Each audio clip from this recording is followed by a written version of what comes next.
इस सेशन के अंदर हम काउंट इफ के फार्मूला को समझने की कोशिश करेंगे।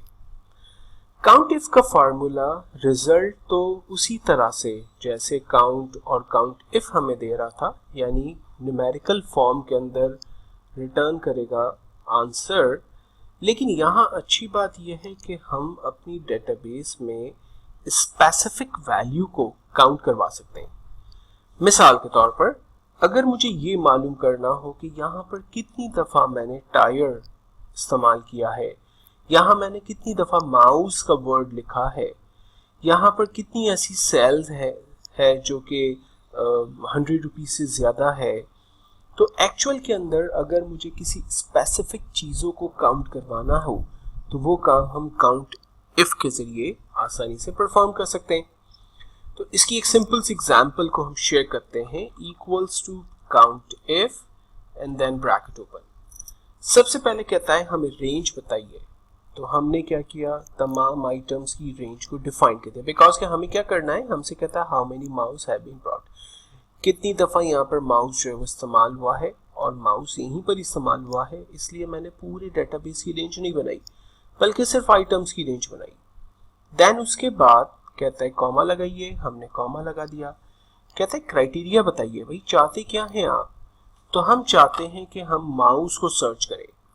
आपको याद होगा जब हमने इफ का फंक्शन डिस्कस किया था तो हमने ये बात भी डिस्कस की थी कि वो वैल्यू जो कि आप एग्जैक्टली चेक करवाना चाहते हैं सिस्टम से और आप उसे प्रिंट करवाना चाहते हैं, तो आप उसे इन्वर्टेड कॉमा के अंदर डिफाइन करेंगे।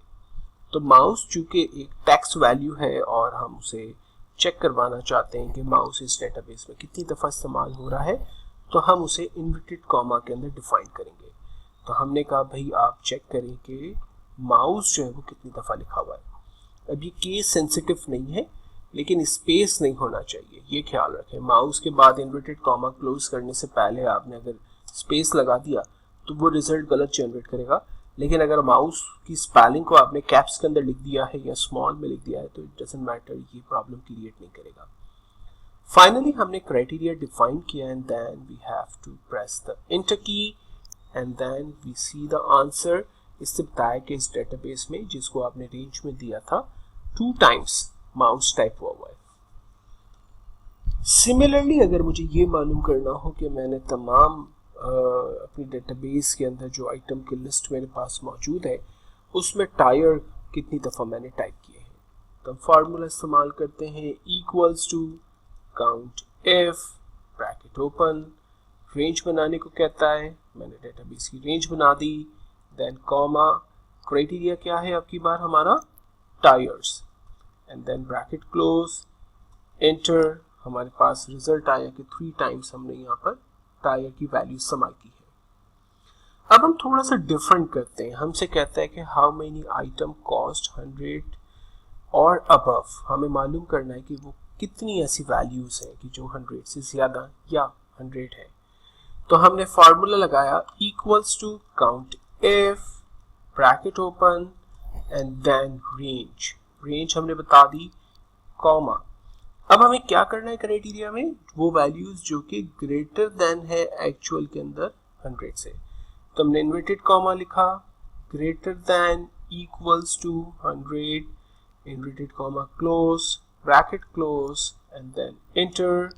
हमारे पास रिजल्ट आया कि यहाँ पर 5 वैल्यूज है। हम चेक कर लेते हैं 1 2 3 4 एंड 5। ये 5 डिफरेंट वैल्यूज है जो कि 100 से या 100 से ज़्यादा है, तो हमारे पास उसका रिजल्ट आ गया।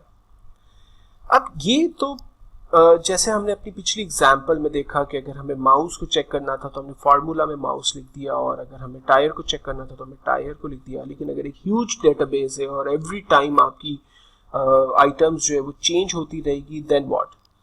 तो उसके लिए बेसिकली हम एक और एग्जांपल देखते हैं। मिसाल के तौर पर type the name of the item to count. यहाँ पर एक्चुअल में सर्विसेज का जो वर्ड है वो कितनी दफ़ा इस्तेमाल हो रहा है। फिलहाल हम सर्विसेज लिख रहे हैं, फिर हम टायर लिख देंगे, फिर हम विंडो लिख देंगे। हम चेक करेंगे कि वो फार्मूले में रिजल्ट ऑटोमेटिकली जनरेट हो रहा है या नहीं हो रहा।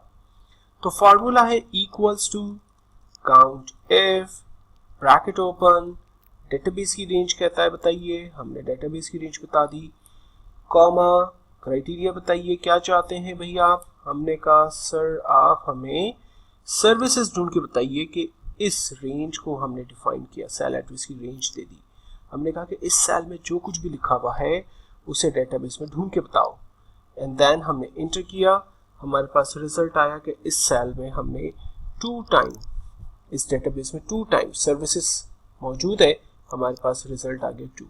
लेट्स सपोज अगर मैं यहाँ पर टायर लिख देता हूँ एंड देन इंटर, और आप देखें इसने बताया कि 3 टाइम टायर्स लिखा हुआ है। लेट्स सपोज अब मैंने यहाँ लिख दिया विंडो, तो हमें बताता है कि यहाँ पर 1 टाइम विंडो लिखा हुआ है। तो एक्चुअल में फायदा क्या हुआ कि आपकी पूरी डेटाबेस में अब आपने एक दफा फार्मूला अच्छे से टाइप कर दिया, यानी क्राइटेरिया को सेपरेटली डिफाइन कर दिया, और आप सिर्फ क्राइटेरिया के अंदर जो भी डाटा सर्च कराना चाहते हैं वो आप टाइप करें, रिजल्ट न्यूमेरिकल फॉर्म में आपके पास ऑटोमेटिकली जनरेट होगा। आपको एवरी टाइम फार्मूला में जाकर चेंज करने की अब जरूरत नहीं है।